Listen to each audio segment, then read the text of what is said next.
All right, first time for the real time, for the prime time. This is it, here we go.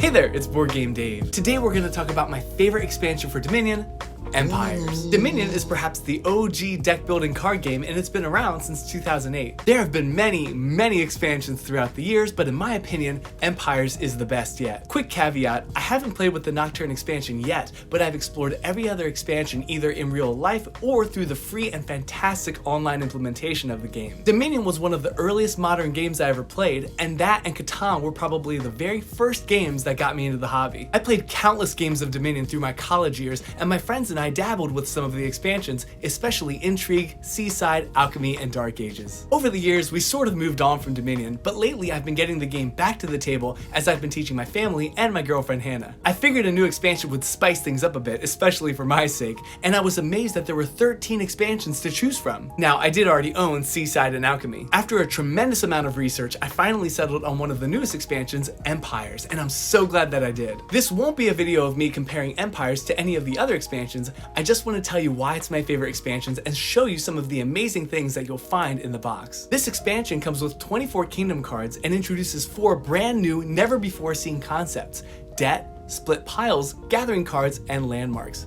It also features events which give you an action you can purchase during your buy phase, and point tokens which hadn't been seen since the Prosperity expansion. All of these new mechanisms and concepts come together to create an incredibly refreshing and novel way to play Dominion. The point tokens alone shift the game away from a race to get the most province cards, which is how most games of Dominion play out, and the landmarks are literally game changers. Let me quickly show you some examples of these new mechanisms. Let's talk about debt first. Take this Royal Blacksmith card, for example. You won't see a normal cost down there, but you do have to take 8 debt tokens if you want to gain this card. Now, let's say your hand was 3 curses and 2 estates, okay? You could still gain this card, you would just end up with all 8 of those debt tokens.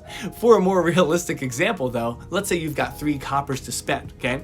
You take the Royal Blacksmith card, that's 8 debt, but you can immediately spend your 3 coins to pay off some of that debt, so you'll end your turn with just 5 debt. What that means for future turns is that you can't buy anything else until you've paid off all of your debt. So let's say on your very next hand, you've got 8 coins in your hand and you're really excited about buying a province, except hold on, you've got to spend 5 of those coins paying off your debt, leaving you with just 3 money to spend that turn. The debt mechanism is awesome because it can let you get some really powerful cards very early in the game, with the trade-off that you have to spend the next turn or 2 paying that debt off. Split decks are another brand new concept in Empires, and I love it. The top half of the supply pile is one type of card and the bottom half is another type. Take the Catapult and Rocks, for example. The Catapult gives you 1 coin to spend and then you're going to trash a card. If that card is worth 3 or more, every other player gains a curse. If that card is a treasure, each other player discards down to 3 cards in hand. Now, the really cool thing about this is that the card you trash can be both a silver, for example, and then all other players have to take a curse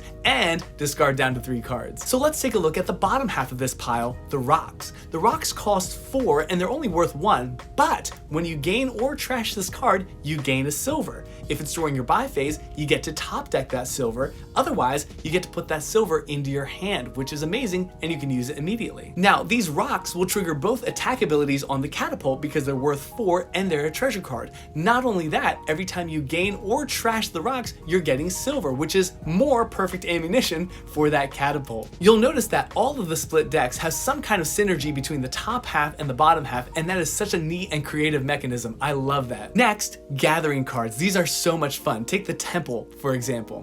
When you play this card, you get a point token, you trash some cards, and then you put 1 point token on the Temple supply pile. So people will keep playing Temples, loading up the supply pile with point tokens, and then the next person who buys a Temple or gains a Temple takes all of the point tokens on top of that card. There are a couple of other cards that do this, and I love the way that point tokens can stack up on top of one of these supply piles, and then somebody gets to cash in on all of the tokens. Finally, another unique thing in the Empires expansion are landmarks. These are those game changers I was talking about. They either add a new rule for the course of the game, or they change up the end game scoring. For example, the Tomb. When you trash a card, you gain a point for the whole game. That's amazing. The Mountain Pass. When the first person gains a province, you have a really quick auction and everybody bids an increasing amount of debt. Whoever bid the most takes that much debt and gets 8 points. The Obelisk. During setup, you choose a random action supply pile, and when you're scoring at the end of the game, you get 2 points per card you have from that pile. So it really incentivizes taking cards from that pile. One more, the Museum. when scoring 2 points per differently named card you have. That's insane. You could get a crazy amount of points, and it encourages diversity in your deck. These landmarks are phenomenal, and I love the way that they change up the game. You can use up to 2 in each game, and there's 21 included in the expansion, so you could never play the same game twice. This expansion also comes with 13 new events. Again, these are actions that you can purchase during your buy phase. Let's look at some of them. Delve costs 2 coins, it gives you a buy, and then you gain a silver. So basically silver cards only cost 2 coins for this whole game. That's insane. Donate. You take a debt, you take your hand, your discard pile, your deck, put all the cards into your hand, trash as many as you want, and then shuffle, shuffle, shuffle, draw 5 cards. That's amazing. What a great way to get rid of tons of cards that you don't need at the beginning of the game. Wedding. 4 coins and 3 debt, you get a point and you get a gold. So it's a gold and a point for 7 coins. And we all know 7 coins is terrible in Dominion. Now you can do something with it, right? A gold and a point. Lastly, Windfall, okay? It costs 5 coins. If your deck and discard pile are empty, gain 3 gold. Basically, if all the cards in your entire deck are in your hand, you get 3 gold. Let's keep going. Dominate. Oh, I love this one. This is so cool. If you have 14 coins to spend, which is a lot, you can, instead of buying a province or whatever, you can do Dominate, which is gain a province. If you do, get 9 more points. So 15 points in 1 turn. That's insane. These event cards are another fantastic way to randomize and totally transform your games, and I didn't even go over half of them. Are you starting to see why this is my favorite expansion for Dominion? There is so much potential and infinite replayability inside this box, but we need to talk about some of my favorite cards from the expansion. Let's head over to the table and take a look at those. First, the Farmer's Market. I love this card. When you play it, you're first going to get 1 buy, and then if there's 4 or more point tokens on the Farmer's Market supply pile, you take them and trash this card. So I get 4 points, I trash this card. Okay? If there aren't 4 or more points on the supply pile, you're going to add 1 to the pile and then get 1 coin to spend per point on the pile. Pretty interesting, and the more people grab these, the more tension builds up as those points build up and then get taken. All right. The Gladiator and Fortune. This is another split deck. Check this out. The Gladiator gives you 2 coins to spend. Then you're going to reveal a card from your hand. The player to your left may reveal a copy from their hand. If they don't, you get another coin and trash a Gladiator from the supply. So there's fewer out on the table. Okay, this is really cool because if you're paying attention to what the other players around the table are getting, you know whether or not they're going to have a certain card. So you can just show, let's say a gold, for example. You know they don't have it. Well, you instantly get that 1 extra coin and trash a Gladiator from the supply. Now, why is that good? Because the more you trash Gladiators from here, the quicker you can reveal the Fortune. This is an insane card. Okay? When you play this, it's a treasure. You get another buy. And then you're going to double all the coins in front of you if you haven't yet this turn. So let's say you've got 9 coins in front of you, and then you play the Fortune. Now you've got 18 coins in front of you. Now, this is very expensive to get. It costs 8 money, and you have to take 8 debt. But that'll pay for itself really quickly if you've got some nice treasures in your hand.